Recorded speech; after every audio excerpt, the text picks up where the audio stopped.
So hello and welcome back everyone to this another beautiful wonderful सा video. आज की video में हम लोग देखने वाले हैं chapter 5 law of torts. Law of torts एक बहुत ही ब्यूटीफुल चैप्टर है। ये चैप्टर जो है आपके एग्जामिनेशन में काफी बार बहुत हाई वेटेज के साथ जो है एग्जामिनेशन में पूछा गया है, तो आपको इस चैप्टर को बहुत अच्छे से समझ लेना। दिक्कत बात ये आता है कि बहुत सारे स्टूडेंट्स को बहुत सारे टॉपिक्स के ऊपर इस चैप्टर में डाउट होता है, लेकिन आज की वीडियो देखने के बाद आपके दिल और दिमाग में किसी भी प्रकार का डाउट नहीं रहेगा।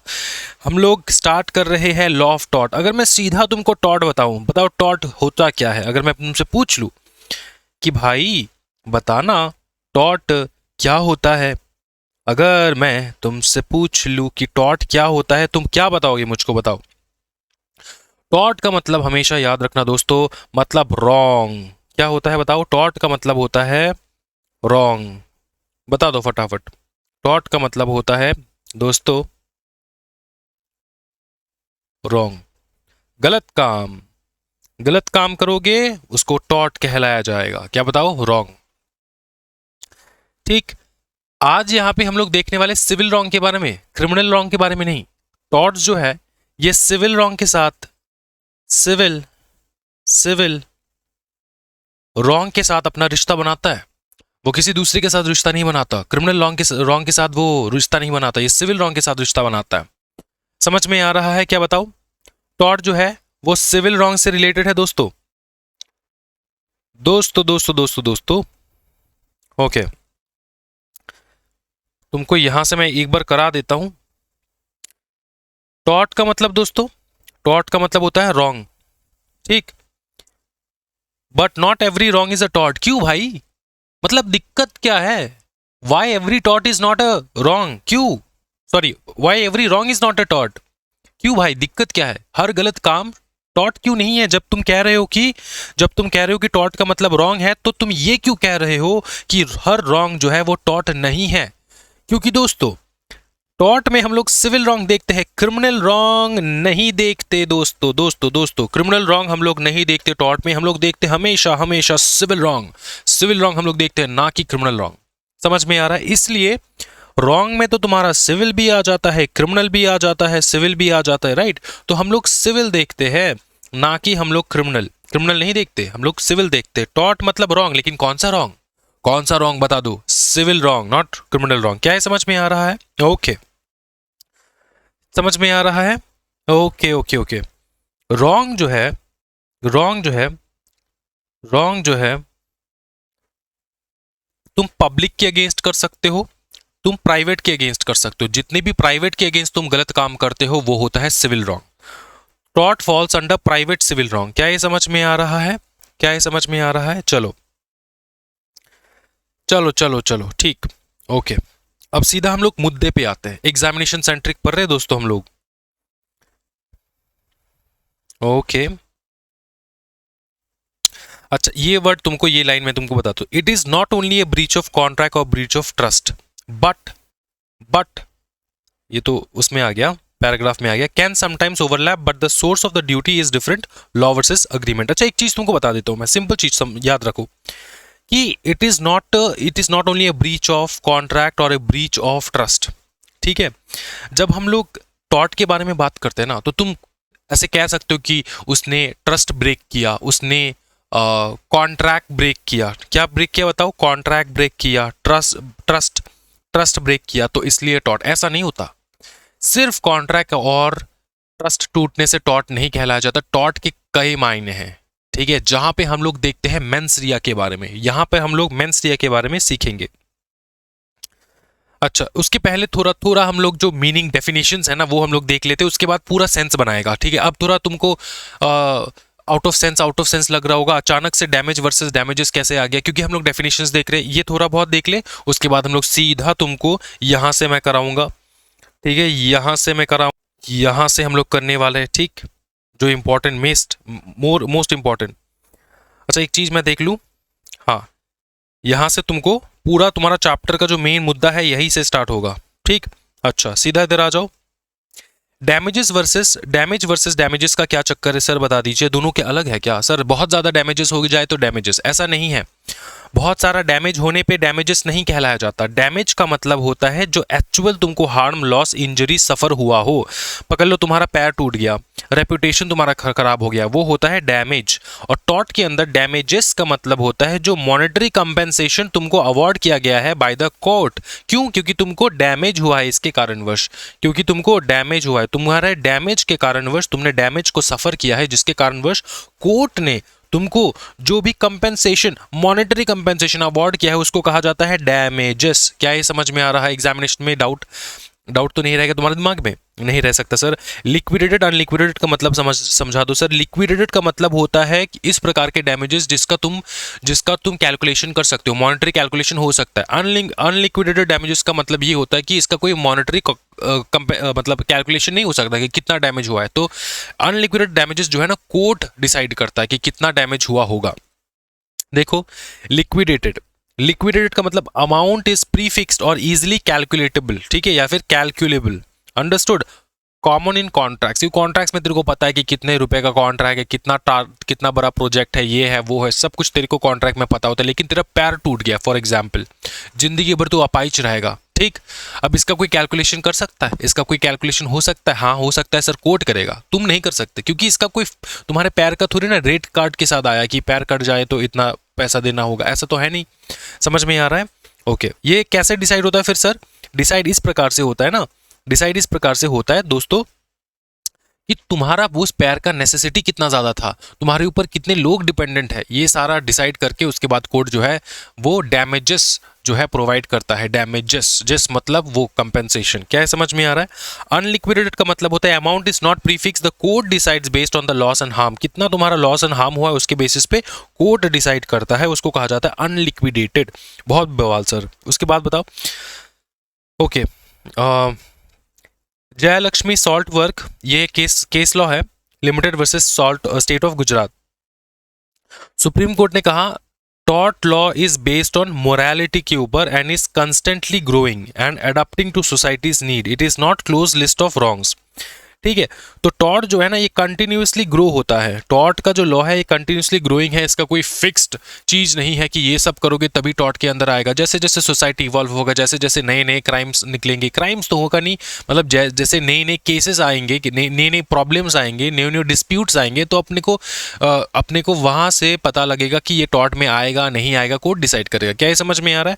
अच्छा, जयलक्ष्मी सॉल्ट वर्क का मैंने शॉर्ट वीडियो बना के अपलोड कर रखा है यूट्यूब के ऊपर, तो इसको जरूर देख लेना, बहुत इंटरेस्टिंग वीडियो है। जयलक्ष्मी सॉल्ट वर्क, यूट्यूब पे क्या सर्च करना है, जयलक्ष्मी सॉल्ट वर्क, फिर CS एग्जाम स्क्वाड लिख देना है, फिर तेरे को दिखाई देगा, ठीक है।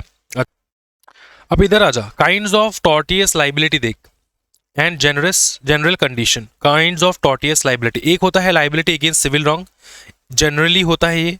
सिविल रॉन्ग मतलब किसी भी प्रकार का an infringement of a person's private civil rights causing loss, monetary हो सकता है, रेप्यूटेशन हो सकता है, फिजिकल मेंटल हार्म हो सकता है।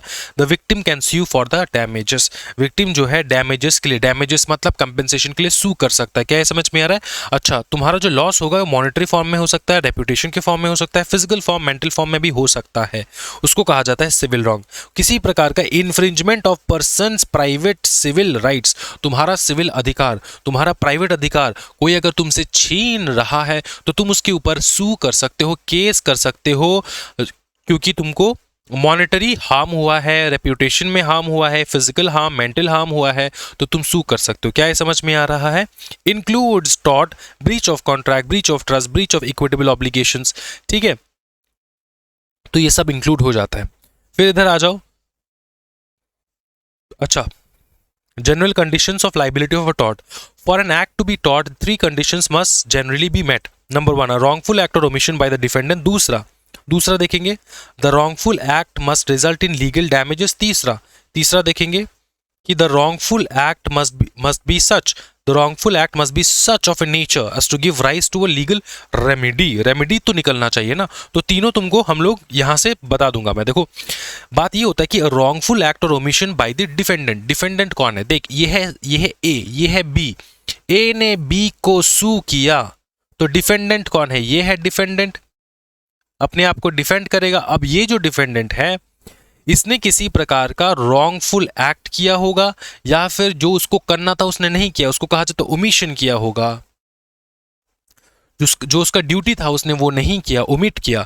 तो ये दोनों जो है ना टॉर्ट के अंदर आ जाता है। तो अगर ये सेटिस्फाई होता है, ये फर्स्ट कंडीशन है कि जो डिफेंडेंट है उसने या तो कुछ किया होगा या तो उसने उसको जो करना था वो नहीं किया होगा, तभी जाके पहला कंडीशन सेटिस्फाई होता है। अगर डिफेंडेंट ने इन दोनों में से कुछ नहीं किया तो किस बात का टॉर्ट, किस बात का केस, समझ में आ रहा है। सीधा इधर आ जाओ। उसके बाद यहाँ पे बताया गया है the wrong act must result in legal damages. Simple बात ये है, ये दूसरा पॉइंट है। लीगल डैमेजेस का मतलब क्या होता है कि wrong act must result in legal damage. अच्छा याद रखना, डैमेजेस एंड डैमेज में काफी एक हल्का सा फर्क होता है। डैमेज कह दे तो इसका मतलब तुमको नुकसान हुआ, डैमेजेस कह दे इसका मतलब डैमेजेस तुमको यहां पे दिखाई देगा, ठीक है। डैमेजेस, ये डैमेजेस तुमको यहां पे दिखाई देगा। क्यों? डैमेज का मतलब होता है तुमको क्या हार्म हुआ, तुमको क्या हार्म हुआ। अच्छा तुमको अगर कोई हार्म नहीं हुआ, तुमको अगर किसी प्रकार का हार्म नहीं हो, मेंटली हार्म नहीं हो, मॉनेटरी रेपुटेशन कुछ भी किसी प्रकार का हार्म नहीं हुआ, तो किस बात का केस, किस बात का टॉर्ट। इसलिए सेकंड क्राइटेरिया ये है कि भैया तुमको किसी प्रकार का हार्म होना है, किसी प्रकार का इंजरी होना है। उसके बाद लास्ट में जो आता है वो आता है तुम्हारा तुम्हारे साथ जो हार्म हुआ है, तुमको जो इंजरी हुआ है उसके कारणवश किसी प्रकार का लीगल रेमेडी होना चाहिए। अगर लीगल रेमेडी नहीं है तो वो टॉर्ट के अंदर नहीं आएगा, किसी और लॉ के अंदर आ जाएगा। लीगल रेमेडी होना चाहिए। The wrongful act must be of such nature, उस नेचर का होना चाहिए। जो भी रॉन्गफुल एक्ट है, रॉन्गफुल गलत काम है, वो उस नेचर का होना चाहिए जो such nature gives rise to a legal remedy, जो लीगल रेमेडी को राइज करे, मतलब लीगल एज अ रिजल्ट, मतलब जो भी तुमने रॉन्गफुल एक्ट किया है उसका रिजल्ट में, उसके रिजल्ट में, जो उसके परिणाम में कोई किसी प्रकार का लीगल रेमेडी होना चाहिए। अगर लीगल रेमेडी ही नहीं है तो तुमको तो भैया तुमने किसी को मार डाला फॉर एग्जांपल, तो वो रॉन्गफुल एक्ट है, एक प्रकार का रॉन्गफुल एक्ट है, तुमने किसी को मार डाला। इसका कोई लीगल रेमेडी है क्या, सॉल्यूशन है क्या, या पनिशमेंट होगा, उसको पनिशमेंट दिया जाएगा। इसमें टॉर्ट्स में कंपेंसेशन से काम होता है दोस्तों। सिविल रॉन्ग में कंपेंसेशन काम करता है। सिविल रॉन्ग में सिर्फ कंपेंसेशन ही है, इसमें तुमको जेल लाकर 2-3 साल का कारावास ऐसा कुछ नहीं है। सिविल रॉन्ग में आता है तुम्हारा कंपेंसेशन वगैरह। क्या ये समझ में तुमको आ रहा है? कोई टेंशन वाली बात नहीं है। क्या ये समझ में आ रहा है? ओके अच्छा सुनो एक चीज, लीगल रेमेडी को अराइज करना। अच्छा यहाँ पे दो बहुत ही इंपॉर्टेंट टॉपिक जो है तुमको याद रखना है। एक है ये वाला, ये जब हम लोग डैमेज के बारे में बात करें तो डैमेज दो प्रकार के हो सकते हैं। देखो जब हम लोग डैमेज के बारे में बात करते हैं तो डैमेज दो प्रकार के हो सकते हैं। एक होता है देखो डैमनम सिने इंजूरिया। इंजुरी को हम लोग ना इंजुरी मानेंगे, क्या इंजुरी मानेंगे, ठीक। इंजुरी मतलब डैमेज हुआ, क्या मतलब डैमेज हुआ, ठीक है। अब देखो डैमनम मतलब damage, sine without injury, damage without injury. अच्छा ये जो इंजरी है ना, जब मैं यहाँ पे इंजरी लिखता हूँ ना, इंजरी मतलब तुमको नुकसान हुआ है वो वाला इंजरी नहीं। इंजरी मतलब वायोलेशन ऑफ लॉ। यहाँ पे इंजरी का मतलब होता है वायोलेशन ऑफ लॉ, ठीक, वायोलेशन ऑफ लॉ। देखो इंजुरिया जो है इसको तुम डायरेक्टली वायोलेशन ऑफ लॉ कह सकते हो, या फिर याद रखने के लिए तुम इसको इंजरी ही याद कर सकते हो। और इंजरी का यहाँ पे मतलब होता है वायोलेशन ऑफ लॉ, ठीक है। क्योंकि यहाँ पे डैमेज ऑलरेडी है, तो ये एक बार यहाँ पे डैमेज मैंने मेंशन कर दिया तो दूसरी बार तो डैमेज मैंने मेंशन नहीं करना है यहाँ पे, ये तुमको कॉमन सेंस है। तो अगर पहली बार डैमेज यहाँ पे मेंशन कर दिया तो ये तो कुछ दूसरा ही मीनिंग होगा ना। मीनिंग ये है कि ये वायोलेशन ऑफ लॉ है। क्या बताओ? Violation of law. तो चीज ये है कि damage without violation of law. देखो सिंपल चीज है, तुमको नुकसान हुआ कि नहीं बताओ, सच बात बता दे भाई, कोई दिक्कत वाली बात नहीं है, मैं लड़ूंगा तेरे लिए, ठीक है। तेरे को डैमेज हुआ कि नहीं बता दे सीरियसली। अगर डैमेज हुआ तेरे को, अगर डैमेज हुआ, क्या लॉ टूटा कि नहीं? डैमेज हुआ अच्छी बात है, लेकिन क्या लॉ टूटा कि नहीं? अगर लॉ टूटा तो ठीक है, फिर मैं डैमेजेस पे करूंगा, मतलब मैं कंपेंसेशन पे करूंगा। अगर लॉ नहीं टूटा तुमको डैमेज हुआ लेकिन लॉ नहीं टूटा, तो भैया किसी भी प्रकार का तुम केस नहीं कर सकते हमारे ऊपर। इस बात को तुमको ध्यान रखना है। सर एग्जाम्पल दो ना, फिर समझ में आएगा। पहले दोनों लिखा देता हूं ना दोस्त। देखो, पहले होता है डैमनम सिने इंजुरिया, जिसका मतलब होता है damage without violation of law. दूसरा होता है इंजुरिया सिने डैमनम, इंजुरिया सिने डैमनम, ठीक है, इंजुरिया सिने डैमनम। याद रखो चीजों को, इंजुरिया सिने डैमनम। अब इंजुरिया मतलब क्या होता है? इंजुरिया मतलब इंजरी। अब सर एक बार हमने डैमनम का मतलब डैमेज मेरे को पता है। अब ये जो डैमेज है, तो यहाँ पे इंजुरिया का मतलब, इंजुरी मतलब क्या? इंजुरी मतलब वायोलेशन ऑफ लॉ। यहाँ पे है वायोलेशन ऑफ लॉ। तो अगर वायोलेशन ऑफ लॉ हो रहा है विदाउट, सीने का मतलब होता है विद आउट, विदाउट मतलब वायोलेशन हुआ लेकिन डैमेज नहीं हुआ। देखो, एक यहाँ पे डैमेज हुआ लेकिन वायोलेशन नहीं हुआ। देखो अच्छे से दोस्तों, प्यार से बोल रहा हूं, इसको देखो अच्छे से। डैमेज हुआ लेकिन वायोलेशन नहीं हुआ। यहाँ पे वायोलेशन हुआ लेकिन डैमेज नहीं हुआ। तो सिंपल चीज सी बात बता दो, कानून जो है बहुत ही एक हार्ड कोर जो है ना, हार्ड कोर नहीं, हार्ड क्या कहते हैं इसको, हार्ड मतलब उनका दिल जो है वो बहुत सख्त है। समझ में आ रहा है? अभी जो सख्त दिल है ना दोस्तों, वो क्या है, बहुत ज्यादा सख्त है दिल उनका, बहुत ज्यादा सख्त है। किनका? लॉ का दिल सख्त है। तो लॉ ने क्या कहा? बोला कि देखो, तुमने हमको तोड़ा, तुमने लॉ को तोड़ा, तो तुमको पनिशमेंट मिलेगा। तुमने लॉ नहीं तोड़ा, चाहे कितनी भी डैमेजेस हो जाए कोई दिक्कत वाली बात नहीं, चाहे कितनी भी डैमेज हो जाए कोई दिक्कत वाली बात नहीं। ये कौन कहता है? लॉ कहता है। सुनो एग्जाम्पल किससे समझाओ। पहले तुमको समझाता हूं damage without violation of law. इसका मतलब क्या होता है कि डैमेज हुआ लेकिन वायोलेशन नहीं हुआ। सिंपल सा चीज समझो भाई मेरे। देखो, यहां पे एक इंसान था जिसका नाम था राम, ठीक। दूसरा एक इंसान था जिसका नाम था श्याम, ठीक। दोनों ठेला लगाते थे। क्या बताओ? ठेला लगाते थे, दोनों ठेला लगाते थे। क्या ये समझ में आ रहा है दोस्तों? ठेला लगाते थे। अब ये आया 2001 में और ये आया 2005 में, ठीक। 2001 में आया, ये 2005 में आया। तो पहले कौन आया? पहले आया शाम। सर पहले जो आया वो आया है शाम पहले आया। तो सबसे पहले इसके शाम के दुकान में बहुत सारे कस्टमर्स थे, बहुत सारे क्या थे? कस्टमर्स थे, बहुत सारे लाइन लगाकर कस्टमर्स थे। जैसे राम आ गया तो कस्टमर्स डिवाइड हो गया, इसके यहाँ पे कुछ कस्टमर्स चले गए, इसके यहाँ पे कुछ कस्टमर्स चले गए, क्योंकि कस्टमर्स का फितरत होता है, जहाँ पे उसको सस्ता मिलेगा वहाँ पे वो जाएगा।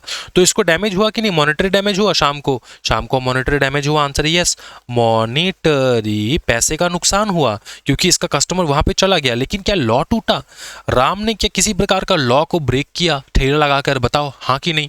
नहीं। तो भले ही शाम को जितना भी डैमेज हो जाए, लेकिन राम ने कोई इलीगल काम तो नहीं किया, किसी प्रकार का लॉ तो उसने तोड़ा नहीं है। अगर लॉ उसने नहीं तोड़ा है और शाम ने इलीगल काम कर डाला है, शाम का लॉस हो रखा है, तो राम तो भरपाई नहीं करेगा। तो इसमें किसी प्रकार का टॉर्ट नहीं आएगा। इसमें तुम जो है ना, इसमें कोई डैमेजेस क्लेम नहीं कर सकता। यहाँ पे तुम केस ना तो केस कर सकता है, नो केस पॉसिबल। यहाँ पे no case possible, and also no damages possible. No damages मतलब कंपेंसेशन। क्या ये समझ में आ रहा है? यहाँ पे लॉ नहीं टूटा दोस्तों, मैं फिर से बता रहा हूँ, यहाँ पे लॉ नहीं टूटा। दूसरा एग्जांपल बताओ सर, इंजुरियस इन डैमनम, जहाँ पे वायोलेशन ऑफ लॉ हुआ है लेकिन डैमेज नहीं हुआ, वायोलेशन लॉ डैमेज नहीं हुआ है। देख भाई, मेरा छोटा सा एक भाई है जिसका नाम है राज, ठीक है। बहुत छोटा है लेकिन मेरे से लंबा है। अच्छा, ये जो राज है, इसका जो ये है पाथवे, ये इसको स्कूल जाने का रास्ता, ठीक। यहाँ पे एक डॉगी बैठा था, ठीक है, और इसको चुल मचा था। इसने क्या किया, रास्ते से आते आते यहाँ पे जब आया, उसने एक पत्थर उठा के डॉगी पे मार फेंका और डॉगी हो गया गुस्सा। डॉगी ने क्या किया, दौड़ दौड़ के ये भाग रहा था, डॉगी इसके पीछे भाग रहा था। और ये अपने आप को बचाने के लिए सामने एक प्रॉपर्टी था। क्या था बताओ? प्रॉपर्टी था, एक बहुत बड़ा घर था, ठीक। घर का यहाँ पे दीवार था, ऊपर में लिखा था ट्रेसपासर्स विल बी फाइंड 10,000, तो किसी ने भी विदाउट परमिशन प्रॉपर्टी में घुसा, विदाउट परमिशन प्रॉपर्टी में घुसा तो फाइन लगा देंगे 10,000। अब राम ने सॉरी मेरा भाई राज ने जो है ये इसके दिमाग में उतना नहीं था कि भैया हम अभी प्रॉपर्टी में जाएंगे तो फाइन लग जाएगा वगैरह वगैरह एक्सेट्रा एक्सेट्रा, ठीक है। उसको अपना जान बचाना था, तो कुत्ता पीछे सॉरी डॉगी जो है वो पीछे भागते भागते आ रहा था। उसने क्या किया, प्रॉपर्टी को जंप करके प्रॉपर्टी के अंदर चले गए, ठीक है। अब वॉल था, वो एक वॉल था, ब्रिक वॉल था। क्या ब्रिक वॉल टूट के गिर गया उसको उठने से? नहीं, कुछ नहीं हुआ, प्रॉपर्टी को कोई किसी प्रकार का डैमेजेस नहीं हुआ। लेकिन क्या लॉ टूटा? आंसर है यस, लॉ टूटा। ये प्राइवेट, यहाँ पे प्राइवेट प्रॉपर्टी है, प्राइवेट प्रॉपर्टी में तुम नहीं जा सकते, लॉ टूटा। क्या डैमेज हुआ यहाँ पे? क्या डैमेज हुआ? क्या प्रॉपर्टी को किसी प्रकार का डैमेज हुआ? नहीं हुआ। क्या लॉ टूटा? लॉ टूटा, लॉ ब्रेक हुआ। आंसर है यस, लॉ ब्रेक हुआ। तो अगर लॉ ब्रेक हुआ तो यहां पर तुम क्या कर सकते हो, सू कर सकते हो, सू इज पॉसिबल, ठीक है। एंड डैमेजेस भी क्लेम कर सकते हो। कौन डैमेजेस क्लेम करेगा? प्रॉपर्टी का ओनर डैमेजेस क्लेम करेगा और प्रॉपर्टी का ओनर ही सू कर देगा। क्या ये समझ में आ रहा है? तो इस प्रकार से होता है कि लॉ जो है डैमेज ना होकर लेकिन वायोलेट हो गया लॉ। और यहाँ पे जो दुकान लगाने वो यहाँ पे डैमेज जो है हुआ है लेकिन लॉ नहीं टूटा है, ठीक है। तो जहां पर याद रखना डैमेज हुआ हो without legal injury, legal injury मतलब लीगल लॉ ना टूट के अगर डैमेज हुआ हो तो यहाँ पे याद रखना देखो डेमनम मतलब डैमेजेस, दोस्तों, डेमनम मतलब डैमेजेस, सीने मतलब विदाउट, इंजुरिया मतलब इंजुरी जो कि लीगल राइट का होता है, ठीक है, लॉ का होता है, ठीक है, लॉ का टूटना, ठीक। अच्छा, उसके बाद देखो plaintiff suffers actual harm loss but no legal right is violated. यहाँ पे कोई लीगल राइट टूटा ही नहीं, वो अपने बाजू में दुकान लगाया, इससे तो कोई लीगल राइट टूटा ही नहीं। तो ये इज अ रिजल्ट नो टॉट, ये यहाँ पे टॉट नहीं होता है। No action lies in court, तुम कोर्ट में नहीं जा सकते। क्या ये समझ में आ रहा है दोस्तों? एग्जाम्पल घर में रीड करना।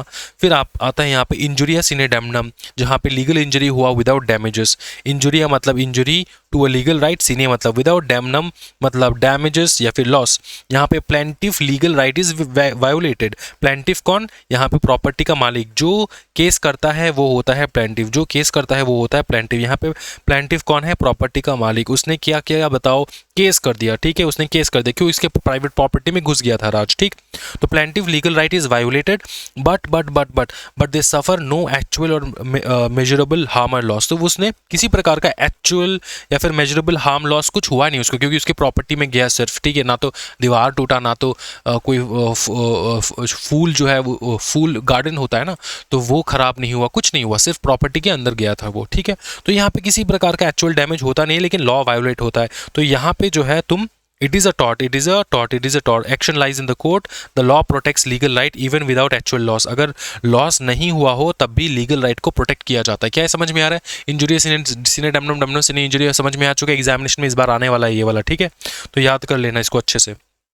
अच्छा, फिर देखो the wrong act must be such nature that gives time legal remedy. Legal remedy आना चाहिए, अगर लीगल रेमेडी नहीं है तो वो दूसरे के अंदर चला जाएगा, टॉर्ट के अंदर नहीं आएगा, ठीक। अच्छा, the law must provide a way to fix the wrong. Fix करने का कोई तरीका होना चाहिए, अगर फिक्स करने का तरीका नहीं है तो क्रिमिनल में जाओ। समझ में आ रहा है? देखो main remedy in tort is unliquidated damages, other remedies exist जैसे कि इंजंक्शन, स्पेसिफिक रेस्टिट्यूशन। अच्छा, इंजंक्शन का मतलब होता है to stop doing something, specific restitution order to return specific property. मतलब ये देखो, एक तो होता है अनलिक्विड डैमेजेस तुमको पे कर देना। कोर्ट ने क्या कहा कि भैया डैमेजेस जितना हुआ है, मतलब तुमको जितना नुकसान हुआ है उसके बदले डैमेजेस पे करो, मतलब कंपेंसेशन जो है वो पे कर दो, ठीक। तो तुमने किसी का किसी भी प्रकार का अगर नुकसान किया है तो उसको कंपेंसेट कर दो, डैमेजेस पे कर दो। क्या ये समझ में आ रहा है? ये कोर्ट कह सकते हैं। और दो प्रकार के रेमेडी हो सकते हैं दोस्तों। एक है इंजंक्शन, मतलब कोई दूसरा इंसान अगर कोई चीज कर रहा था, ठीक है, कर रहा था, उसको रोकने के लिए कोर्ट ऑर्डर दे सकता है कि तुम रुक जाओ, मत करो ये चीज, ठीक है। ये पहली बात, कंपेंसेशन तो होगा ही, लेकिन दूसरी बात ये कि तुम रुक जाओ, तुम अभी करो मत ये चीज। क्या समझ में आ रहा है? दूसरा था स्पेसिफिक रेस्टिट्यूशन, मतलब order to return specific property. किसी दूसरे ने अगर कोई प्रॉपर्टी तुम्हारा ले रखा है तो कोर्ट ऑर्डर कर सकता है कि जब तक जजमेंट ना आ जाए ये प्रॉपर्टी इसको वापस करो, उसके बाद मैं बताऊंगा कि किसके पास जाएगा। क्या ये समझ में आ रहा है? ये होता है स्पेसिफिक रेस्टिट्यूशन। समझ में आ चुका है? सेल्फ हेल्प कोई खराब चीज है? सेल्फ हेल्प कोई खराब चीज नहीं है। सेल्फ हेल्प का मतलब ये होता है सुनो दोस्तों, सेल्फ हेल्प जो है ना, तुम जो सोच रहे हो वो नहीं है। सेल्फ हेल्प जो है इसका मतलब ये होता है दोस्तों कि तुम अपने आप को मदद कर रहे हो। किस प्रकार से मदद करो? पकड़ लो तुम्हारा प्रॉपर्टी किसी दूसरे के घर चला गया है, तुम जाके लेकर आ रहे हो उस प्रॉपर्टी को। क्या ये समझ पा रहे? कोई दूसरा इंसान तुम्हारे कैटल को पकड़ के रखा है, तुम जाके अपने कैटल को छुड़वा के लेकर आ रहे हो। रीजनेबल फोर्स यूज कर सकते हो, लेकिन ऐसा नहीं हाथापाई मुक्का वुक्का, ऐसा नहीं होना चाहिए। क्या ये समझ में आ रहा है? तो ये भी छूट है टॉट में। समझ में आ रहा है? Self help, sometimes the injured party can take action themselves using reasonable force to remove a trespasser. तो पकड़ ले कोई दूसरा इंसान अगर तुम्हारे घर में आके बैठ गया, ठीक है, ट्रेसपासर है वो, तो तुम थोड़ा फोर्स लगा के उसको घर से निकाल सकते हो। ऐसा नहीं उसको मार दिए, पीट दिए, दांत तोड़ दिए, ऐसा नहीं होना चाहिए। उसको धक्का मार के निकाल दो, कम से कम उतना तुम कर सकते हो। क्या है समझ में आ रहा है? अच्छा, मेंस रिया का मतलब होता है गिल्टी माइंड। टॉर्ट में मेंस रिया का कोई नामगान नहीं होता। मेंस रिया टॉर्ट में हो ना हो कोई फर्क नहीं पड़ता। क्रिमिनल लाइबिलिटीज में, क्रिमिनल रॉन्ग में तुमको मेंस रिया का दरकार होता है, जहां पे हम लोग देखते हैं कि भैया उसने सच्ची में कुछ किया है कि नहीं। तो क्रिमिनल रॉन्ग में जो है मेंस रिया का दिक्कत जो है हम लोग कैलकुलेट करते हैं, हम लोग देखते हैं कि भैया मेंस रिया हुआ है कि नहीं हुआ है। लेकिन टॉर्ट में दोस्तों, टॉर्ट में मेंस रिया का कोई आता पता नहीं होता। मेंस रिया हो ना हो कोई फर्क नहीं पड़ता। देखो, एक्टस नॉन फेसिड रियमनेसी मेंसिड रिया, जिसका मतलब होता है an act doesn't make someone guilty unless the mind of A guilty mind. तो तुम्हारा यहाँ पे गिल्टी माइंड हो ना हो फर्क नहीं पड़ता, ठीक। देखो, in tort it's more complex. Mens rea is not always necessary in for a tortious liability, ठीक है। तो यहाँ पे याद रखना, टॉर्ट में मेंस रिया का नेसेसिटी नहीं होता है, ठीक है, ओके। फॉर एग्जाम्पल, तुमने देखो कुछ टॉर्ट में डिफेंडेंट का इंटेंशन, उसका मैलिस जो है, मतलब वो मतलब किसी को जानबूझ के जो है हार्म करना चाहता है कि नहीं, वो भी देखते हैं हम लोग। और नेग्लिजेंस जो है ये क्रूशियल रहता है। कुछ एग्जांपल्स में आता है असल्ट, बैटरी, फॉल्स इम्प्रिजनमेंट, ठीक है, फिर मैलिशियस प्रोसिक्यूशन, कॉन्स्पिरेसी, तो ये डिसीट, ये सारे हम लोग आगे जाकर देखने वाले, एक एक करके करेंगे, कोई टेंशन वाली बात नहीं। तुमको सिर्फ ये याद रखना कि टॉर्ट्स में मेंस रिया का कोई काम नहीं है। टॉर्ट में मेंस रिया हम लोग नहीं देखते। मेंस रिया जो हम लोग नहीं देखते, हम लोग, क्योंकि ये सिविल रॉन्ग है, सिविल रॉन्ग में मेंस रिया नहीं देखा जाता। सिविल रॉन्ग, ठीक है। क्रिमिनल रॉन्ग में, क्रिमिनल प्रोसीजर कोड जब तुम लोग देखोगे, BNS BNSS, वहां पर जब Indian penal code BNS and BNSS criminal procedure code जब तुम लोग देखोगे, वहां पे मेंस रिया दरकार होता है, ठीक। चलो, क्योंकि तुमने वहां पे क्राइम होता है दोस्तों, वहां पे तुमने मर्डर वर्डर कर दिया, अब तुमने सेल्फ डिफेंस में किया तो तुम्हारा मेंस रिया देखा जाएगा। तुमने जानबूझ के किया या फिर सेल्फ डिफेंस में किया है, तो वहां पे तुम्हारा मेंस रिया रिक्वायरमेंट होता है दोस्तों। फिर देखो, फिर इधर आ जाओ, ये काम का नहीं है, सीधे इधर आ जाओ, स्ट्रिक्ट और एब्सोल्यूट लाइबिलिटी। देखो, स्ट्रिक्ट और एब्सोल्यूट लाइबिलिटी बहुत ही बढ़िया प्रकार का लाइबिलिटी होता है। स्ट्रिक्ट और एब्सोल्यूट लाइबिलिटी, स्ट्रिक्ट और एब्सोल्यूट लाइबिलिटी, यहाँ पे आता है केस राइलैंड वर्सेस फ्लेचर का, ठीक है। एक आता है स्ट्रिक्ट और एब्सोल्यूट लाइबिलिटी, मतलब तुमने जो काम किया, जिस तुम्हारे वजह से अगर कुछ हुआ है तो तुमको पूरा लाइबिलिटी तुमको उठाना है, ये होता है स्ट्रिक्ट और एब्सोल्यूट लाइबिलिटी। फिर आता है विक्रियस लाइबिलिटी। विक्रियस लाइबिलिटी आएगा तुम्हारा यहाँ पे। विक्रियस लाइबिलिटी का मतलब होता है कि किसी और ने कुछ किया लेकिन तुमको भरपाई करना है। यहाँ पे तुम्हारा एजेंट प्रिंसिपल का रिलेशनशिप देखने को मिल जाएगा। समझ में आ रहा है ना? इस प्रकार के कॉन्ट्रैक्टर, सब कॉन्ट्रैक्टर, बहुत सारे प्रकार के रिलेशनशिप्स अपने को देखने को यहाँ पे मिलेगा, ठीक है। जैसे कि फॉर एग्जांपल प्रिंसिपल एजेंट का, पार्टनर्स का, मास्टर सर्वेंट का, ठीक, कोर्स ऑफ एम्प्लॉयमेंट के दौरान, तो ये सारा अपने को देखने को मिल जाएगा यहाँ पे। क्या ये समझ में आ रहा है? हाँ जी, समझ में आ रहा है? एम्प्लॉयर एंड इंडिपेंडेंट कॉन्ट्रैक्टर का, ठीक। तो ये हम लोग देखेंगे आगे जाके। उसके बाद आता है विक्रियस लाइबिलिटी ऑफ द स्टेट, ये बाद में करेंगे। स्टेट का लाइबिलिटी सबसे पहले बताओ सर, स्ट्रिक्ट और एब्सोल्यूट लाइबिलिटी में बता दो। स्ट्रिक्ट और एब्सोल्यूट लाइबिलिटी में आता है सबसे बढ़िया केस, वो होता है राइलैंड वर्सेस फ्लेचर का। अब देखो, this is a liability without fault, you can be liable even if you weren't negligent और डिडंट इंटेंडेड टू हार्म। देखो यहाँ पर क्या है ना, यहाँ पे तुम्हारा ना तो कोई इंटेंशन था, ना तो तुम्हारा कोई इंटेंशन था, ना ही तुम नेग्लिजेंट थे। तुम भी नेग्लिजेंट नहीं थे, तुम्हारा इंटेंशन भी नहीं था हार्म का, लेकिन फिर भी तुमको जो है लाइबिलिटी जो है वो भरना पड़ेगा। समझ में आ रहा? तुम्हारे ऊपर लाइबिलिटी आ जाएगा, इसीलिए इसको कहा जाता है स्ट्रिक्ट और एब्सोल्यूट लाइबिलिटी। यहाँ पे एक एग्जांपल के तौर पे तुमको समझाता हूँ, राइलैंड वर्सेस फ्लेचर का स्टोरी। राइलैंड वर्सेस फ्लेचर में क्या हुआ था? देखो, राइलैंड वर्सेस फ्लेचर जो है, राइलैंड वर्सेस फ्लेचर में हुआ क्या था, एक जो है ना, एक था यहाँ पे एक घर, ठीक, फार्म लैंड था, पकड़ लो, फार्म लैंड था, ठीक। उसी के बगल में था फार्म लैंड था, उसी के बगल में था coal mining, coal mining, coal mining मतलब कोयले का खदान, समझ में आ रहा है, यहाँ पे कोल माइनिंग होता था, ठीक है। अब यहाँ पे जो कोल माइनिंग होता था, मेरे को ड्रॉ करना नहीं आता इतना ज़्यादा, कोल माइनिंग यहाँ पे होता था, कोल, ठीक, कोल माइनिंग यहाँ पे होता था, ये लालटेन लेके खड़ा है यहाँ पे। अच्छा, कोल माइनिंग यहाँ पे होता था, यहाँ पे क्या है, इस साइड में क्या है, ए के पास है फार्मलैंड, बी के पास है कोल माइनिंग, ठीक। फार्मलैंड में उसने क्या किया, एक वाटर रिजर्वर बना दिया, बहुत बड़ा वाटर रिजर्वर बना दिया। क्या बना दिया, वाटर रिजर्वर बना दिया। वाटर रिजर्वर मतलब पानी का टंकी बना दिया उसके फार्मलैंड के ऊपर, समझ में आ रहा है, बहुत बड़ा रिजर्वर बना दिया, समझ में आ रहा है। अब उसको पता नहीं था कि ये जो फार्मलैंड है उसके नीचे भी कोयला का माइनिंग होता था, पहले कोल का माइनिंग होता था।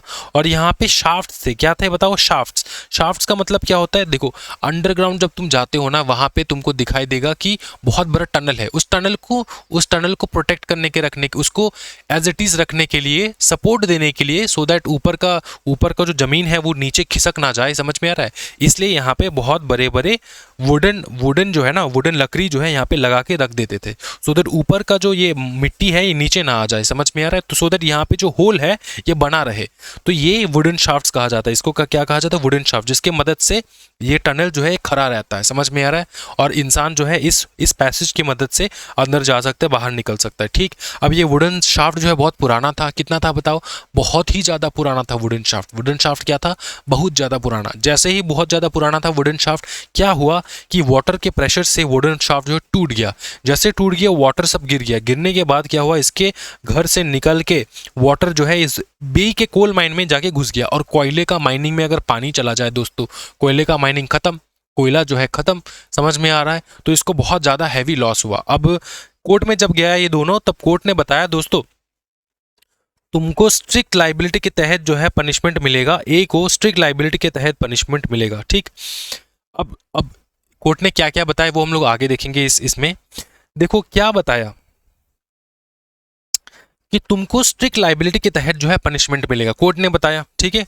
रायलैंड का रूल है, कोर्ट ने बताया कि भैया तुमको स्ट्रिक्ट लाइबिलिटी के अंदर पनिशमेंट मिलेगा। अब ये स्ट्रिक्ट लाइबिलिटी है क्यों, है क्या, और क्यों इस केस के ऊपर, क्यों ए के ऊपर स्ट्रिक्ट लाइबिलिटी गया, समझ में आ रहा है। कोर्ट ने ए के ऊपर स्ट्रिक्ट लाइबिलिटी क्यों दिया, देखो स्ट्रिक्ट लाइबिलिटी के इंग्रेडिएंट्स ये है, तुमने डेंजरस थिंग जो कि मिस्चिफ हो सकता है, मिस्चिफ मतलब bad use of that thing, समझ में आ रहा है, मतलब गलती से निकल जाना, समझ में आ रहा है, गलती से निकल जाना। कोई भी डेंजरस सब्सटेंस तुमने अपने जगह पे लेकर रखे हो जो हार्म हो सकता है अगल बगल लोगों को, ठीक है, अगल बगल लोगों को, क्योंकि तुमने वाटर रिजर्वर बनाया इतना बड़ा, बाई चांस टूट जाए तो सामने का जितना भी घर है वो तो डूब जाएगा पूरा, समझ में आ रहा है ना। तो ये एक प्रकार का हार्मफुल प्रोडक्ट है जो तुमने अपने लैंड के ऊपर बना रखा है, समझ में आ रहा है। तो तुमने क्या किया, डेंजरस थिंग लेकर रख दिए तुम्हारे घर के सामने, या फिर घर पे रख दिए तुमने डेंजरस थिंग, समझ में आ रहा है,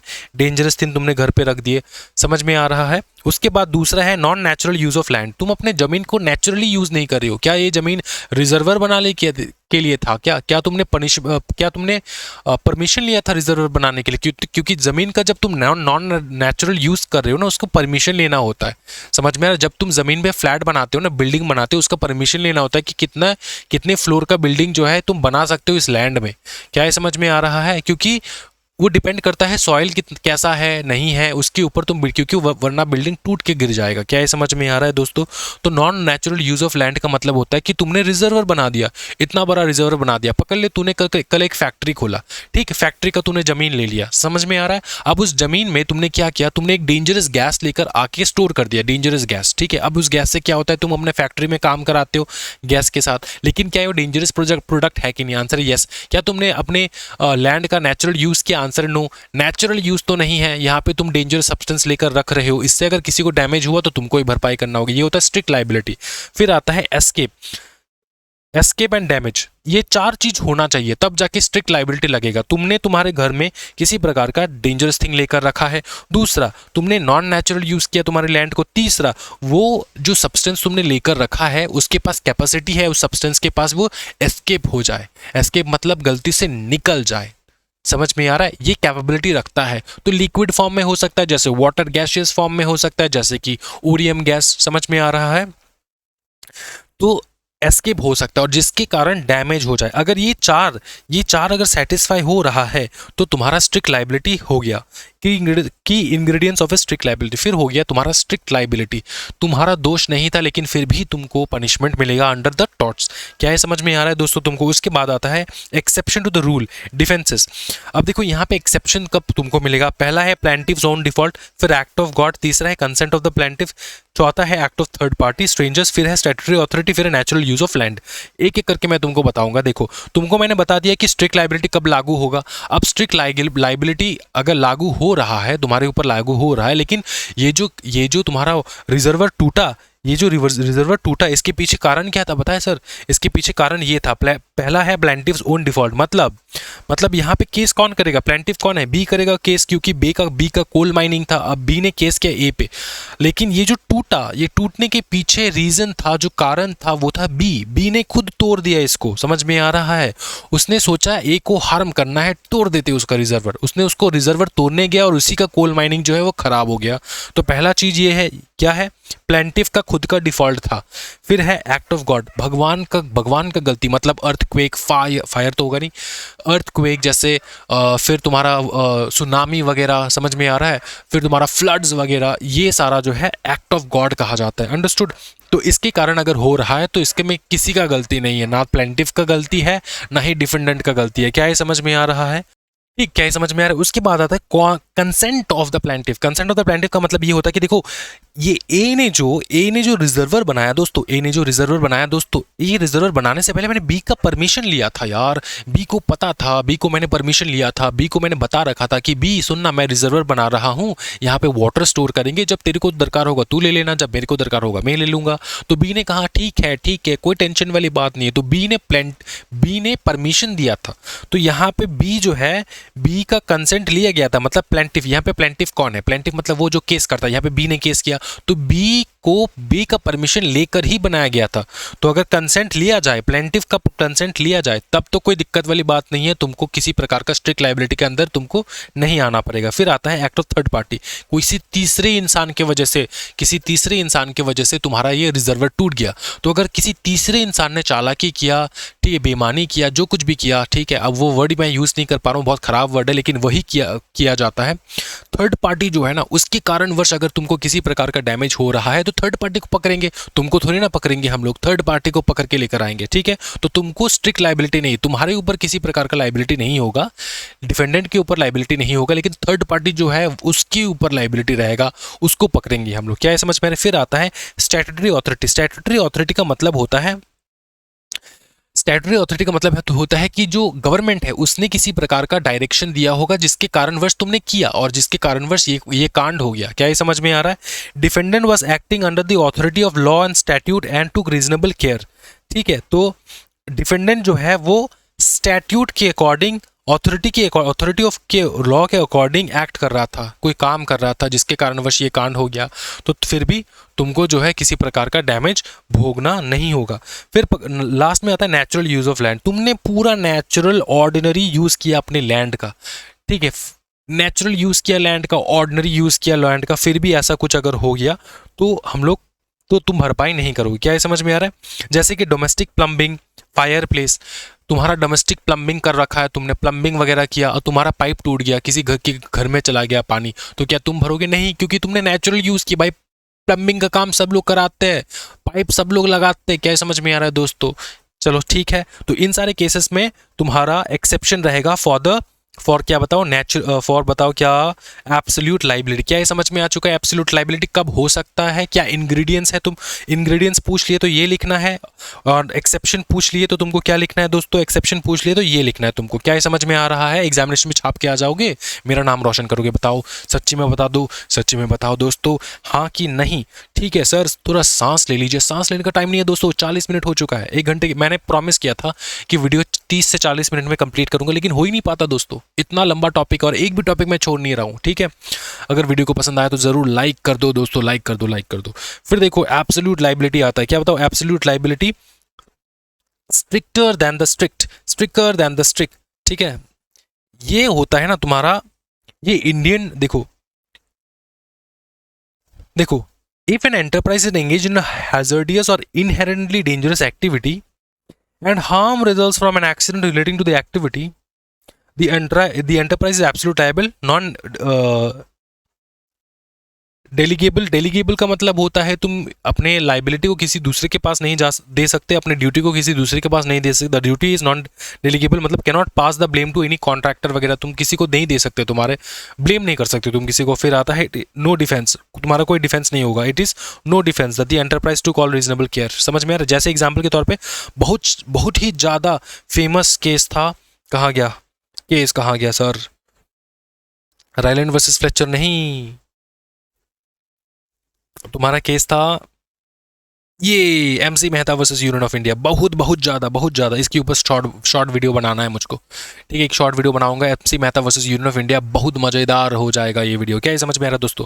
अच्छा, बात यह है कि देखो, अगर तुम एंटरप्राइज हो, अगर तुम क्या हो बताओ ना, बिजनेसमैन हो, बिजनेस कर रहे हो, एंटरप्राइज हो, फैक्ट्री है तुम्हारा, ठीक है, और तुमने हैजर्डियस प्रोडक्ट लेकर रख दिए तुम्हारे फैक्ट्री में. तुम्हारा बिजनेस है, एंटरप्राइज हो, हैजर्डियस प्रोडक्ट रख दिए तुम्हारे फैक्ट्री में. उसके बाद तुम्हारा जितना भी एक्सेप्शन है कुछ भी है, कोई लागू नहीं होता तुम्हारे ऊपर. ठीक है, तुमने डेंजरस सब्सटेंस लाया, तुमने एब्सोल्यूट लाइबल रहोगे. तुम अपने ब्लेम को तुम अपने लाइबिलिटी को किसी दूसरे के ऊपर ब्लेम नहीं कर सकते. फिर तुम डिफेंस, अपने आप को डिफेंस नहीं कर सकते कि भैया मैंने तो पूरा केयर यूज़ किया था. ऐसा नहीं होता. इसलिए जो फैक्ट्रीज वगैरह होता है ना, वो इंश्योरेंस करवा लेते हैं कि अगर बाई चांस मेरे फैक्ट्री से कोई गैस लीक हुआ और किसी को डैमेज हो गया तो इंश्योरेंस वाले कंपनी पैसा भरेंगे. क्या ये समझ में आ रहा है दोस्तों?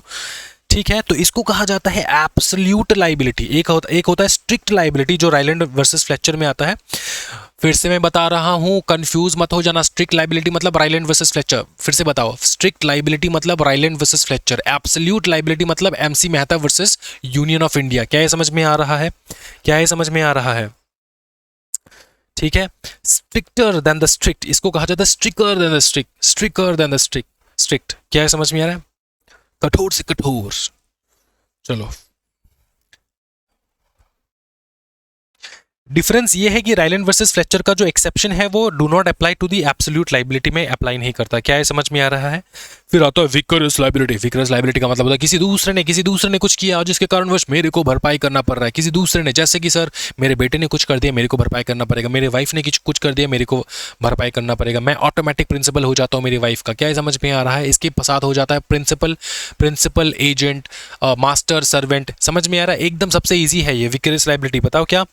क्वी फेसिट पर लेम फेसिट पर से मतलब ही who acts through another is acting for himself. He who acts through another, अब देख, ही who acts through another acts himself मतलब प्रिंसिपल जो है किसी दूसरे से, एजेंट से काम करवाता है. He who acts through, principal who is acting through an agent is actually acting himself. क्या है समझ में आ रहा है? इसलिए हम लोग प्रिंसिपल को पकड़ते हैं. ठीक है, देखो, ओके, तीन चीज चाहिए यहाँ पे. क्या चीज चाहिए बताओ? तीन चीज. एसेंशियल एलिमेंट्स फॉर विक्रियस लाइबिलिटी का तीन चीज चाहिए. स्पेशली मास्टर सर्वेंट के रिलेशनशिप में आता है. पहला आता है कि टॉर्टियस एक्ट होना चाहिए, मतलब टॉर्ट के अंदर कोई क्राइम, टॉर्ट के अंदर कोई रॉन्ग होना चाहिए. दूसरा है स्पेसिफिक रिलेशनशिप होना चाहिए. तेरे मेरे के बीच में क्या होना चाहिए? तेरे मेरे बीच में क्या है? तेरे मेरे बीच में प्रिंसिपल एजेंट का रिलेशनशिप है. Principal agent, master servant. ठीक है, इस प्रकार के रिलेशनशिप है तुम्हारे, तो रिलेशनशिप होना चाहिए. तीसरा जो है वो है with in the course of employment और अथॉरिटीज. का मतलब ये होता है कि मैंने तेरे को जिस टाइम पीरियड पे तुमको काम दिया, उसी पीरियड पे तूने टॉर्ट किया, तब जाके मैं liable.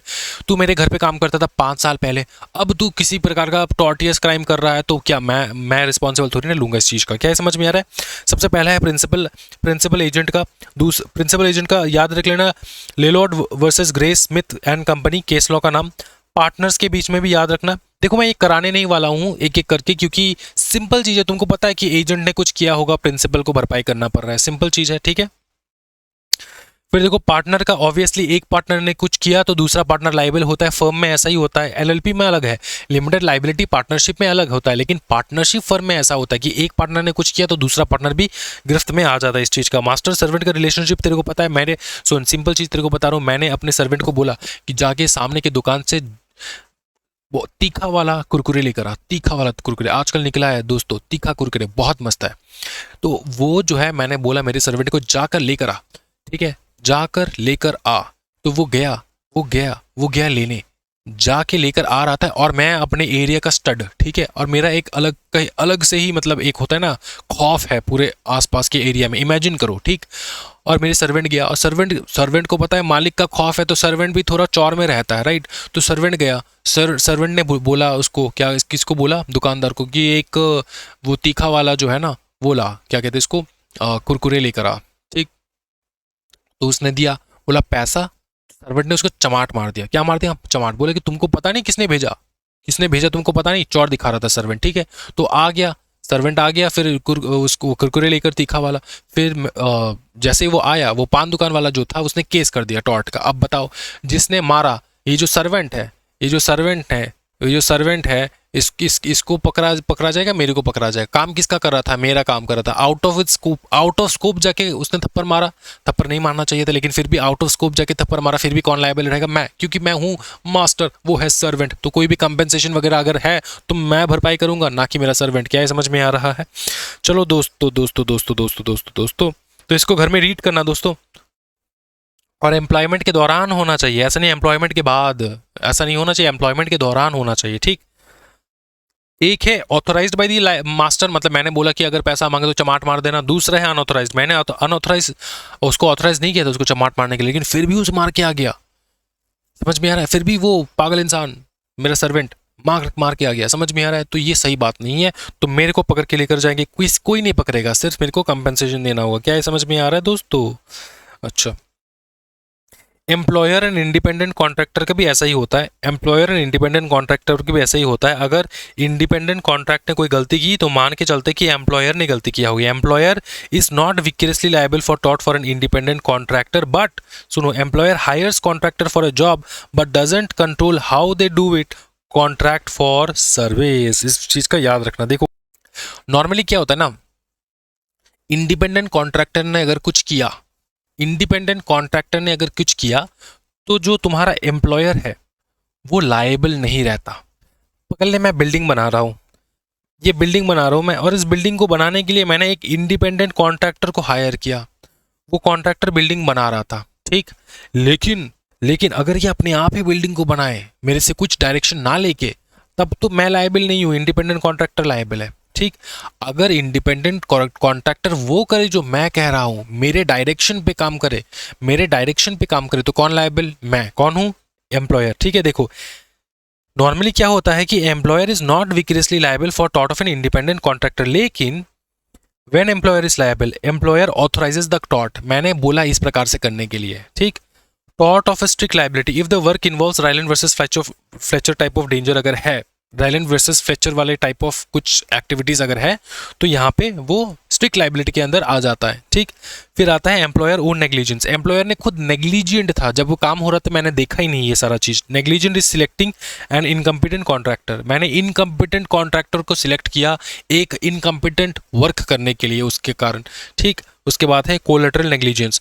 While generally not liable if the work itself is inherently dangerous और done on a near highway causing harm, duty of care might remain with employers। का मतलब यह है कि पकड़ ले हाईवे में काम हो रहा है, एग्जाम्पल के तौर पे ये कोलेटरल नेग्लिजेंस होता है। इसका मतलब ये होता है कि पकड़ ले, मैं हाईवे के सामने मैं बिल्डिंग बनवा रहा हूँ, खिड़की के सामने कॉन्ट्रैक्टर जो है अपने एम्प्लॉयज़ को लगाकर काम करवा रहे हैं। खिड़की के सामने से एक हैमर जो है वो गिर गया ऊपर से, ठीक है, और किसी इंसान के दिमाग सर पे गिर गया, तो उसको चोट लग गया। जिसको चोट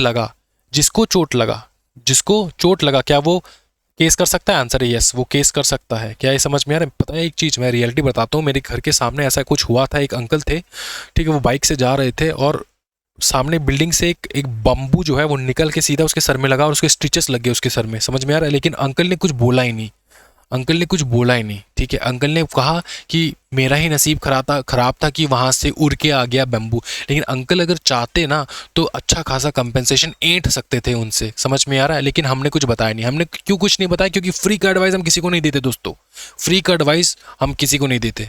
इधर आ जाओ दोस्तों। वाइल जनरली, और वो मेरा अंकल भी नहीं लगते, मतलब दूर का, मतलब कॉलोनी में रहते हैं। समझ में आ रहा है? ज़्यादा क्लोज नहीं है। While generally not liable if the work itself is inherently dangerous, या फिर हाईवे के सामने काम हो रहा, नियर हाईवे के सामने काम हो रहा हो, जिसके कारण हार्म हो गया, तो भैया हम ही को पकड़ेंगे। हम कौन? हम हैं एम्प्लॉयर। अच्छा, स्टेट का विक्रेस लाइबिलिटी सिंपल चीज है। स्टेट अगर कोई भी काम कर रहा है, अगर वो एक ही चीज है, एक ही नियम है, याद रखना, अगर वो सॉवरियन फंक्शन है, सॉवरियन फंक्शन है तो अगर अगर पकड़ लो सॉवरियन फंक्शन है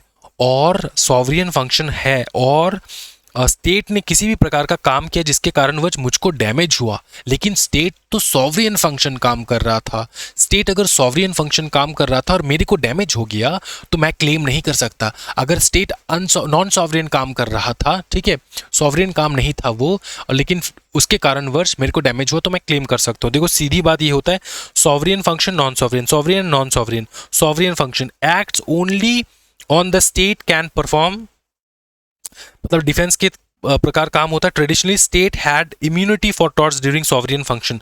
सॉवरियन फंक्शन के दौरान स्टेट के पास इम्यूनिटी रहता है कि किसी भी प्रकार का कुछ भी चीज़ अगर हो रहा है तो हम लोग उसका रिस्पॉन्सिबिलिटी नहीं लेंगे। फिर आता है non sovereign function. State was generally liable for torts during non sovereign function. अगर नॉन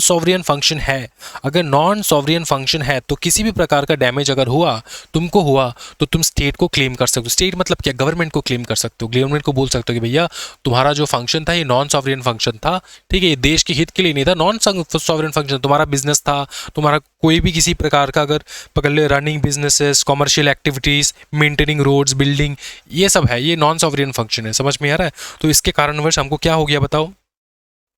हाँ जी, हमको क्या हो गया? हमको हुआ डैमेज। अच्छा, नॉन सॉवरियन फंक्शन समझने के लिए एक सिंपल चीज ये है कि जो काम सिर्फ गवर्नमेंट नहीं, एक नॉर्मल इंडिविजुअल भी कर सकता है, वो है नॉन सॉवरियन फंक्शन, ठीक है। Act state performs that could also be done by private individual. कोई भी काम जो स्टेट कर रहा है जो नॉर्मल इंडिविजुअल भी कर सकते हैं। मतलब ये तुमको पूरा बेसिक डिफरेंस समझा देते हैं। जैसे मैं तुमको समझाता हूँ, क्या पाकिस्तान के साथ लड़ने का अधिकार तुम्हारे पास है? आंसर है नहीं, तो वो सॉवरियन फंक्शन, ठीक है। क्या पकड़ लो, तुम्हारे पास अधिकार है किसी, पकड़ ले कोई भी गवर्नमेंट का कोई भी इंस्टीट्यूशन, बैंक पकड़ ले, ठीक, गवर्नमेंट का बैंक पकड़ ले, क्या तू भी बैंक खोल सकता है? हाँ। क्या तू भी अपना बैंक, प्राइवेट बैंक खोल सकते हो? हाँ। कोई इंडिविजुअल स्टार्ट कर सकता है? हाँ। तो वो नॉन सॉवरियन फंक्शन है। जो तुम एक इंडिविजुअल कर सकता है जो स्टेट कर रहा है, तो वो नॉन सॉवरियन फंक्शन में आता है। बैंक ने कुछ उल्टा सीधा काम कर दिया तुम्हारे साथ तो तुम केस कर सकता है टॉर्ट के अंदर, वो हो जाता है तुम्हारा सॉवरियन नॉन सॉवरियन। समझ में आया ना? एग्जामिनेशन में बस यही लिख के आना है तुमको, सॉवरियन नॉन सॉवरियन फंक्शन, ठीक है। विक्रेस लायबिलिटी ऑफ द स्टेट तुमको लिखना है। समझ में आ चुका है गवर्नमेंट का? क्या है समझ में आ रहा है भैया? इसका ना मैं कम से कम 4-5 क्लास लेता हूँ टॉर्ट्स का बहुत अच्छे से समझाने के लिए, ठीक। लेकिन हम लोग बहुत जल्द कर रहे हैं, लेकिन बहुत मस्त कर रहे हैं, कोई टेंशन वाली बात नहीं है। अच्छा, ये देखो लास्ट फेज में आ चुके हैं हम लोग इस चैप्टर के, टॉर्ट्स और wrong to personal safety and freedom. Personal safety या फिर फ्रीडम के साथ छेड़खानी, जैसे बैटरी, फिर आता है असल्ट, फिर आता है बॉडीली हार्म, ये सब टॉर्ट्स के अंदर आता है। फिर आता है फॉल्स इम्प्रिजनमेंट, फिर मैलिशियस प्रोसिक्यूशन, फिर आता है नर्वस शॉक, फिर आता है डिफेमेशन, फिर आता है नेग्लिजेंस, फिर खत्म, फिर liability of a corporate entity company in tort, ये भी इंपॉर्टेंट है, एग्जामिनेशन में काफ़ी बार आ चुका है। फिर लास्ट में आता है हमारा रेमेडी इन टॉर्ट। रेमेडी में आता है judicial remedy, non judicial remedy आता है। एक एक करके देखेंगे, फटाफट करेंगे, ठीक है, टाइम वेस्ट नहीं करेंगे, ठीक। अच्छा, सिंपल चीज़ बता दो, बैटरी का मतलब क्या होता है? बैटरी का मतलब ये होता है कि फोर्स यूज़ करना किसी भी दूसरे पर्सन विदाउट द कंसेंट और लॉफुल जस्टिफिकेशन। तुमने फोर्स क्यों यूज़ किया? जस्टिफिकेशन है? नहीं है। तुमने कंसेंट लिया? नहीं लिया। तुमने फोर्स यूज किया, मेरे को छू भी दिया, अगर तुमने मेरे को छू भी दिया तो ये बैटरी कहलाता है। क्या कहलाता है? बैटरी, ठीक है। देखो, punching, pushing, spitting on someone, throwing water, pulling a chair away, ये सारा आता है तुम्हारा बैटरी के अंदर, ठीक है। लेकिन डिफेंस जो है वो बैटरी नहीं होता। मैं अपने सेल्फ डिफेंस पे तुमको छुआया हूं, मैं तुमको मुक्का मार दिया सेल्फ डिफेंस पे, तो वो बैटरी नहीं है। क्या समझ में आ रहा है? अच्छा, फिर देखो एसल्ट का मतलब होता है मार डालने का, धमकी देना, उसको कहा जाता है एसल्ट। समझ में आ रहा है? Intention, act causing the plaintiff reasonable apprehension of imminent battery, मतलब मैंने तुमको धमकी दिया, किस चीज का धमकी? तुमको मारने का धमकी दिया हमने। तो जो प्लेंटिव है उसको क्या लगा कि तुम उस प्लेंटिव के साथ बैटरी हो सकता है। बैटरी का मतलब क्या? बैटरी का मतलब मारना, बैटरी का मतलब टच करना, पुश करना, यूज, ये समझ में आ रहा है ना? तो प्लेंटिव को लगा कि मैंने इस प्रकार का कोई काम कर दिया, मैंने इस प्रकार का कोई एक्ट कर दिया, काम कर दिया, जिससे प्लेंटिफ को लगा कि उसने अप्रीहेंड किया कि भैया इमिटेंट बैटरी हो सकता है, मतलब अभी जो है बैटरी हो सकता है, तो उसको कहा जाता है असल्ट। असल्ट सिंपली होता है धमकी देना, धमकी को कहा जाता है असल्ट करना। समझ में आ रहा है ना, मारेंगे तुमको, मार डालेंगे, ये वगैरह समझ में आ रहा है। फिर आता है तुम्हारा बॉडीली हार्म। बॉडीली हार्म किसी भी प्रकार का हो सकता है, ठीक। A wilful act calculated to cause and actually causing physical harm, physical harm cause करना, वो होता है बॉडीली हार्म। फिर आता है false imprisonment.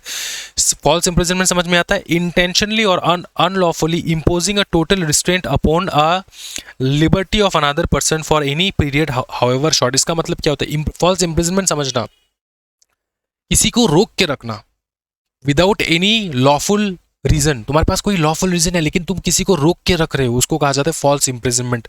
False imprisonment and malicious prosecution में जमीन आसमान का फर्क होता है, सबको पता नहीं होता।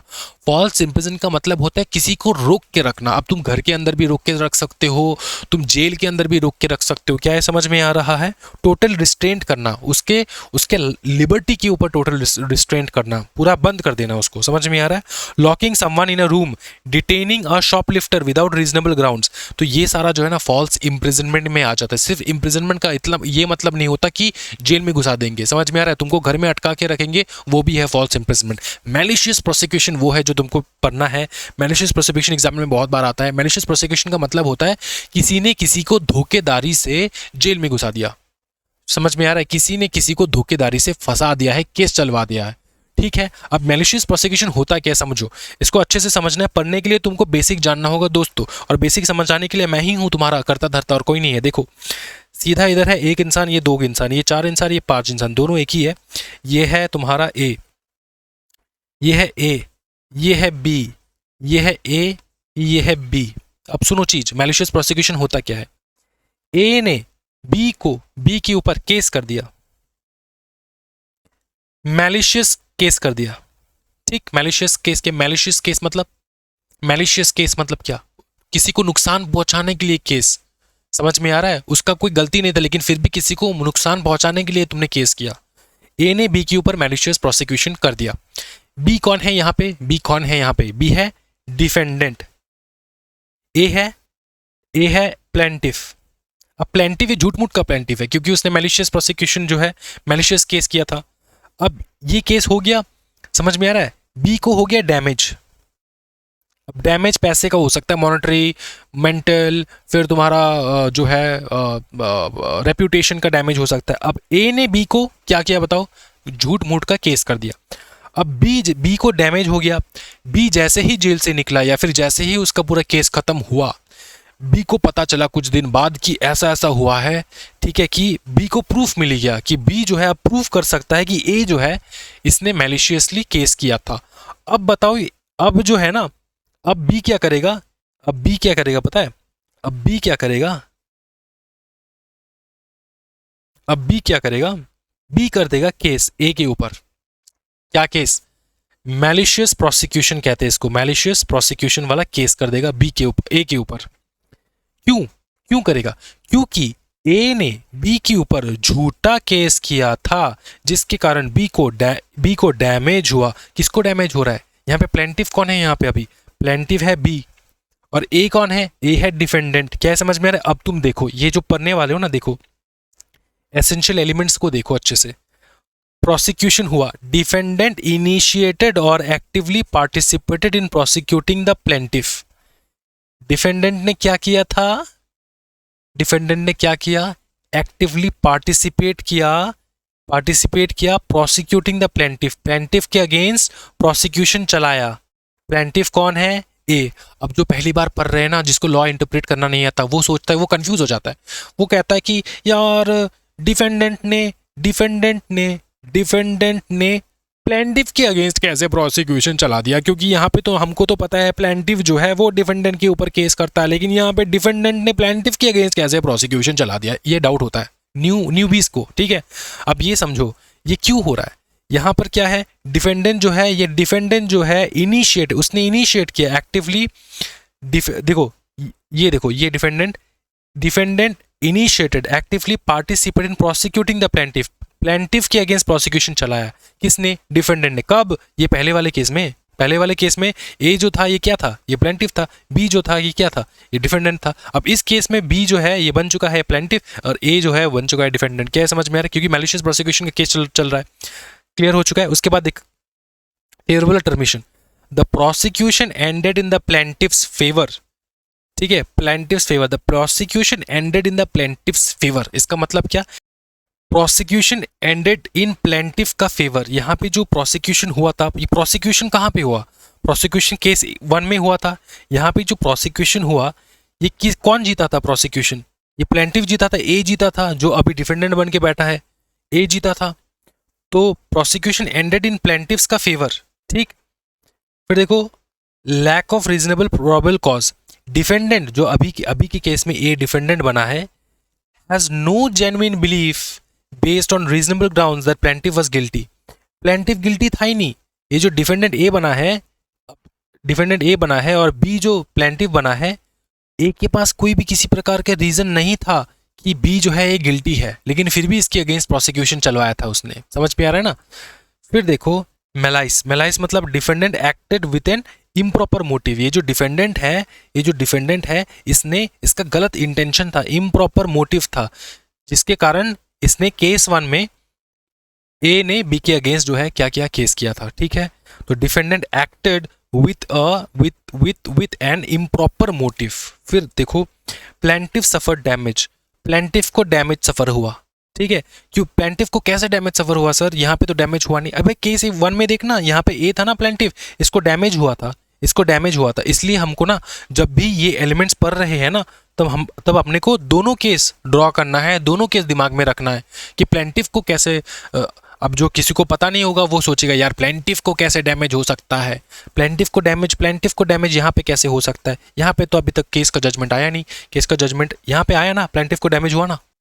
अभी के केस में जो प्लेंटिफ है, ये पिछले केस में डिफेंडेंट था, अब प्लेंटिफ को नुकसान हुआ था, डैमेज हुआ था कि नहीं, रेपुटेशन का, पर्सनल लिबर्टी का, प्रॉपर्टी कॉस्ट का। क्या ये समझ में आ रहा है? प्रॉपर्टी का डैमेज, कॉस्ट का डैमेज, लिबर्टी, पर्सन, रेपुटेशन, सब प्रकार के डैमेज हो सकते हैं इसमें। क्या है समझ में ना, ये होता है malicious prosecution. I hope I am clear. Doubt है तो रिपीट में देखो, समझ में आ जाएगा। अगर नहीं समझ में आ रहा तो कमेंट ड्रॉप करो, मैं इतना बड़ा इसका क्लैरिफिकेशन दे दूंगा। ठीक, क्योंकि इसमें डाउट नहीं रखना है। बहुत सारे बच्चे 90% बच्चों का डाउट होता है इसमें, क्योंकि तुमको दोनों केस अगल बगल रख के तुमको समझना पड़ता है ये वाला चीज। ठीक, नर्वस शॉक मतलब तुमने कान में ऐसा कुछ फुसफुसा दिया जिसके कारण वो शॉक में आ गया। समझ में आ रहा है? साइकेट्रिक कंडीशन में आ गया, पागल हो गया, तुमने कान में ऐसा कुछ फुसफुसा दिया, it's injury caused by shock हो गया। वो डायरेक्ट फिजिकल हार्म नहीं है, शॉक हो गया, ये भी आता है टॉट के अंदर। डिफेमेशन तेरे को पता है, बदनाम करना। लिबल एंड स्लैंडर का मतलब क्या होता है? लिबल का मतलब होता है परमानेंट, जैसे कि राइटिंग पे, प्रिंटिंग पे, पिक्चर पे, फिल्म पे, स्टैट्यू एंड इफिगी। तो इन सब मोड में तुमने क्या किया बताओ? लाइबल कर दिया। अब ये जो लाइबल है, लिबल है, कुछ भी कह सकते हो, ये जो है ये होता है परमानेंट फॉर्म ऑफ डिफेमेशन, मतलब डिफेम किया। एक होता है स्लैंडर का मतलब स्पोकन, मतलब गाली दे दिया उसको, सबके सामने गाली दे दिया, मिडिल फिंगर दिखा दिया सबके सामने। समझ में आ रहा है? जेस्चर दिखा दिया, वर्ड दिखा दिया, तो ये होता है स्लैंडर करना। ठीक है, स्लैंडर चलता है। लिबल जो है वो सीरियस वाला केस होता है। फिर आता है नेग्लिजेंस। तुमने केयर नहीं किया, breach of duty, causation, the breach caused the plaintiff damage. फिर डैमेज तो है ही, ठीक है, तो ये नेग्लिजेंस के कारणवश अगर कुछ हो रहा है तो वो भी टॉट के अंदर आ जाएगा। मेडिकल नेग्लिजेंस भी है। फिर आता है liability of a corporate company in टॉट। सिंपल चीज ये है कि companies being legal person can sue and be sued. Company जो है क्योंकि वो लीगल पर्सन है उसको तुम सू कर सकते हो और वो खुद सू भी हो सकता है, ये तुमको पता होना चाहिए। ठीक है, अच्छा, ये इंपॉर्टेंट है, link to consumer protection act. चलो आगे देखो, रेमेडीज इन टॉट क्या आता है? पहला है डैमेजेस। तुमको डैमेजेस कौन देगा बताओ? लिक्विडेटेड, अनलिक्विडेटेड, कोर्ट तुमको दे देगा डैमेजेस, कोई टेंशन वाली बात नहीं। इंजंक्शन मतलब केस के बीच में ऑर्डर पास करना। ठीक है, इंटरलॉक्यूटरी ऑर्डर हो सकता है, टेम्पररी, परपेचुअल, परमानेंट ऑर्डर भी हो सकता है। ठीक है, ट्रायल के दौरान जो ऑर्डर दिया जाता है वो होता है इंटरलॉक्यूटरी ऑर्डर। ठीक है, फाइनल जजमेंट जो होता है वो होता है परपेचुअल या फिर परमानेंट ऑर्डर। क्या ये समझ में आ रहा है? ये इंजंक्शन होता है, एक प्रकार का इंजंक्शन होता है। Court order to requiring defendant to stop doing a wrongful act.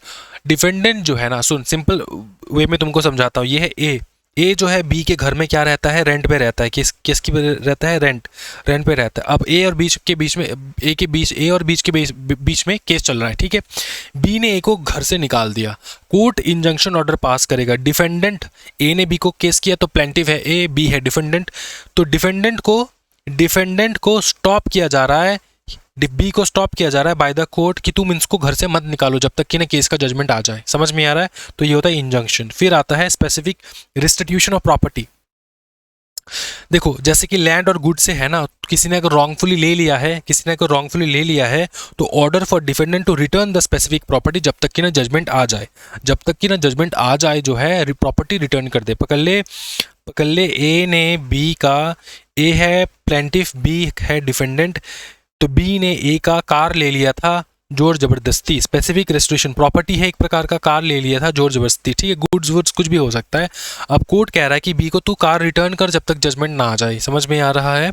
अच्छा, एक्स्ट्रा जुडिशियल रेमेडीज में आता है सेल्फ डिफेंस, तुम कर सकता है अपने आप को बचाने के लिए। दूसरा आता है प्रिवेंशन ऑफ ट्रेसपास, किसी को रोक सकता है ट्रेसपास ना करने के लिए। री एंट्री ऑन लैंड, कोई पर्सन अगर तुम्हारे लैंड को रॉन्गफुली कैप्चर कर रहा है तो तू अपने लैंड को वापस ले सकता है रीजनेबल फोर्स लगा के। पीसफुली करना है, ठीक है, पीसफुली करना है, रीटेक करना है अपने पोजीशन को, पीसफुली करना है। ऐसा नहीं कि मार डाला, काट डाला, ऐसा नहीं होना चाहिए। रिकैप्शन ऑफ गुड का मतलब रीजनेबल फोर्स लगा के तू अपने गाय बैल को लेकर आ सकता है अपने मतलब रिकैप्शन ऑफ गुड्स का मतलब ये हो सकता है कि कोई भी सामान उसने ले लिया तेरे घर से, तू जाकर लेकर आ सकते हैं अपने सामान को, लेकिन रीजनेबल फोर्स लगाना है, उससे ज़्यादा नहीं, मार काट नहीं डालना है। तो इसको कहा जाता है रिकैप्शन ऑफ गुड, ठीक। फिर आता है abetment of nuisance. Abetment of nuisance का मतलब होता है कि किसी घर, पकड़ ले तुम्हारे आसपास का कोई घर है, घर के सामने बहुत बड़ा पेड़ है, पेड़ का तो ब्रांचेस तुम्हारे घर के अंदर घुस रहा है, घर के अंदर ब्रांचेस घुस रहा है, तो तुम ब्रांचेस काट सकते हो, तुम्हारे पड़ोसी के घर के पेड़ का ब्रांचेस तुम काट सकते हो। हाँ, क्योंकि तुम न्यूसेंस नहीं चाहते। न्यूसेंस हो रहा है क्योंकि उसके पेड़ का ब्रांचेस मेरे घर में पूरा घुस रहा है, तो तुम काट सकते हो, लेकिन रीजनेबल फोर्स लगा के, रीजनेबल नोटिस देके कि हम काटने जा रहे हैं और उतना काटना है जितना नेसेसरी है। ऐसा नहीं पूरा पेड़ काट डाले, ऐसा नहीं होना चाहिए, ठीक। चलो, क्योंकि तुम्हारा लाइट ऑब्स्ट्रक्शन हो रहा है, cutting off overhanging branches must be done peacefully and cause no unnecessary damages. फिर आता है डिस्ट्रेस डैमेज फीसेंट, मतलब occupier can seize trespassing cattle और चैटल। इसका मतलब ये होता है कि जैसे तुम्हारे गाय बैल है ना, वो क्या होता है कि वो क्या करते हैं कि ट्रेसपास कर देते। कभी कभार क्या होता है किसी दूसरे के प्रॉपर्टी में जाके उनका क्या कर देते हैं बताओ, दूसरे के प्रॉपर्टी में जाके तुम्हारा पूरा क्रॉप्स, फ्लावर्स सब कुछ खा लिए। तो तुमने क्या किया, उनने क्या किया, जिसके प्रॉपर्टी में गया उसने रोक लिया, गाय बैल को अटका के रख दिया, बोला कि मेरा प्रॉपर्टी में हार्म किया है, उसका भरपाई करो, फ्लावर्स का भरपाई करो, ग्रास का भरपाई करो, वेजिटेबल्स का भरपाई करो, उसके बाद जाके हम छोड़ेंगे। ये हो सकता है। तो डिस्ट्रेस डैमेज फीसन मतलब occupier can seize the trespassing chattel, मतलब ऑक्यूपायर मतलब कौन है, जिसके जमीन पे गया तुम्हारा गाय बैल, वो रोक सकता है, सीज कर सकता है तुम्हारे गाय बैल को, जब तक कि ना बताओ ना क्या, जब तक कि ना जो भी डैमेज कॉज हुआ है वो तुम उसको पेमेंट ना कर दो। क्या है, समझ में आ रहा है? तो ये कुछ चीज़ें हैं जो आउट ऑफ कोर्ट जाके तुम कर सकते हो, और ये जो है ये वाला कोर्ट वाला है, ये सब जो है कोर्ट वाला है, judicial awarded by the court, और ये है तुम अपने आप सेल्फ हेल्प कर सकते हो, ठीक। समझ में आ जाओ। इसी के साथ ये चैप्टर कंप्लीट होता है दोस्तों। आई होप एंड प्रे कि तुम्हारा चैप्टर पूरा कंप्लीटली समझ में आ चुका है। किसी प्रकार का डाउट है तो भाई तुम्हारा जिंदा है 24 आवर्स, मैसेज करना, कॉल करना, जीने मत देना मुझे, लेकिन डाउट जो है ना वो पूरा का पूरा सॉल्व कर लेना है, ठीक। Law of dots. Thank you so much everyone, happy and guys, bye bye, take care, जय हिंद।